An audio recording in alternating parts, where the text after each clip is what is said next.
मित्रांनो, घटनेबद्दल सांगायलाही हात थरथर होत आहेत. एवढी ही दुर्दैवी वाईट घटना काल जे सोलापुरात घडलं त्या बातमीने महाराष्ट्र अक्षरशः रडला होता. कर्जाचा भार अति झाल्यानं मुख्याध्यापकानं बायको व 2 मुलांना वीज देऊन स्वतःही गळफास घेत आत्महत्या केली होती. काल जे सोलापुरात घडलं आज तेच वाशिममध्ये घडलं.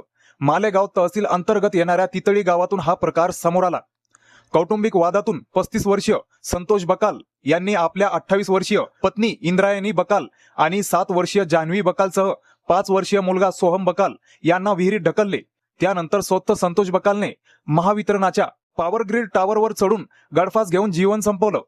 संतोष बकाल या तरुणाचा मृतदेह टॉवरवर गळफास घेतलेल्या अवस्थेत लटकताना पाहून प्रत्यक्षदर्शी लोक तर निशब्द झालेली होती.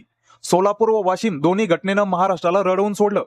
म्हणजे ज्या ठिकाणी संपूर्ण परिवार उद्ध्वस्त होत आहे, महाराष्ट्रात असं का घडत आहे? पत्नी इंद्रायणीसह दोन्ही चिमुकल्या मुलांचे हात बांधलेल्या अवस्थेत आढळल्याची माहिती गावात आगीसारखी पसरली. शिरपूर जैन पोलिसांना या घटनेबाबत माहिती मिळताच पोलीस घटनास्थळी पोहोचले होते. एकाच कुटुंबातील 4 जणांचा मृत्यू झाल्याने तितळी गाव व वाशिम जिल्ह्यासह महाराष्ट्र हादरून गेला. या घटनेतही संपूर्ण परिवाराचा मृत्यू झाल्याने आत्महत्या नसून घातपात झाल्याचा संशय मृतकाच्या नातेवाईकांनी केला आहे. संतोषचा भाऊ संपत्तीवरून नेहमी संतोष आणि त्यांच्या पत्नीसोबत वाद घालत मारहाण करत असल्याचा आरोप मृतक महिलेचा भाऊ सुधाकर इंगोले यांनी केल्याने प्रकरणाची गुंतागुंत वाढली असली तरी पोलिसांकडून शवविच्छेदन अहवाल आल्यानंतरच प्रकरण नेमकं काय घडले यावर भाष्य करणार असल्याचं पोलिसांनी सांगितलं.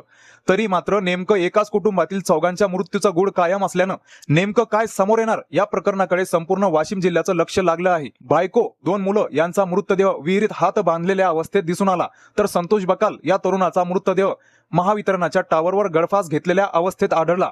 खूपच म्हणजे खूपच गंभीर प्रकरण आहे. घटना सांगायलाही अंगावर काटा येत आहे. या घटनेबद्दल तुमचं काय मत कमेंट करून नक्की सांगा. आपल्या मराठी चॅनलवर पहिल्यांदा व्हिजिट केलं असेल तर सबस्क्राईब नक्कीच करा.